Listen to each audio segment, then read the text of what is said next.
So I just got done setting these pens up today. I built these, I want to say 2010, 2011.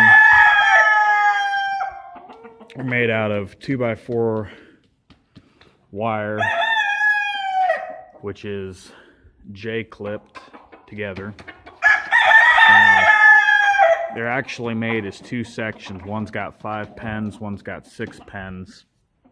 And I zip tied them together after I put the boards in. But if you wanted to make something like this, you could leave the wire at the full height. These are way taller than they need to be honest. So you could do 4 foot and have two 2-foot tall pens. And then the main thing I would say is to figure out your measurement. If you're going to do, let's say 2 foot square per pen, you want to cut it as a continuous roll so you only have one seam. All right. So as you can see here on the corners, all I did was bend the wire to a 90 degree. So let's say I've got my 6 pens here at 2 foot apiece. Now that's 12 feet across the front, plus 2 for the back, or 2 to get to the back. So that brings you up to 14, and another 12, and another 2. So you've got 14 and 14, that's 28 feet of 4 foot wire, all right? The next step is you need a piece to make your top, which will also double as your floor support for the second row.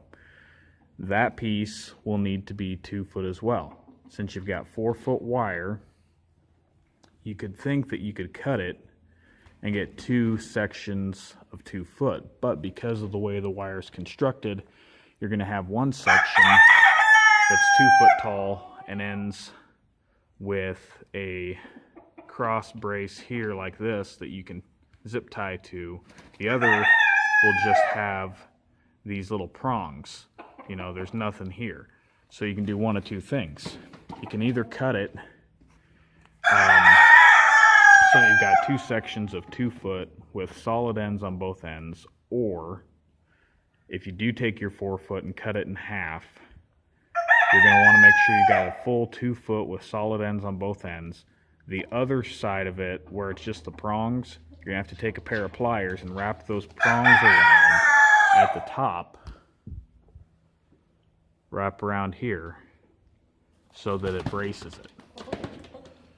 Now, once you've got that part done, you're going to need, and you've got your solid floor in there, you're going to need to do your middle braces. All right. So again, it's going to be 2 foot by 2 foot. And for these, yeah, you can absolutely put the prong end down if you want, or you can wrap it at the top again. Same thing. Okay. One final thing I will mention is if you're going to make these for game fowl, you absolutely must use solid wood dividers, and preferably take some cheap thin plywood or something and zip tie it across the front here in between the doors, because if those birds can see each other, they will attack each other. And if they can hear each other and their heads will fit through this wire, they will try to reach around to the other pen and hurt each other quite severely. So got to keep your breeds in mind. If these were for cochins or something big like that, I'd probably take this divide out and just make one big pen out of 2. So you got some flex room with that, all right? For the doors, all I did was cut another section of wire. You can cut it to however it suits you. And I just zip tied with a little bit of zip ties. There's actually a video where I talk about those types of doors on the channel already, so I'll just kind of briefly mention that. Why did I design these pens? They're lightweight, they're stackable, Originally, I built them when I was wanting to condition a whole bunch of birds because I was in the process of selling out of most of what I raised, and I was going to take them all to a big show in Michigan, so I needed a lot of these pens. I actually built, like, I want to say 4 sets of this size and then a couple sets that were smaller for Bantams. So I had, I don't even remember how many, but I had a ton of birds that I was trying to get ready for show. Now, what kind of uses are these for?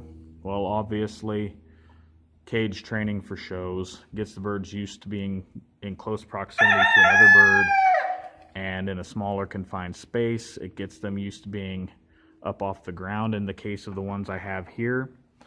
I also am currently using this so that I can look at these 5 roosters side by side and determine if I'm going to keep any of them for the breeding program.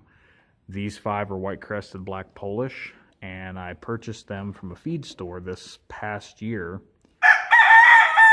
just to see. I got them a straight run, and I sold off quite a few and ended up with 5 roosters at the end.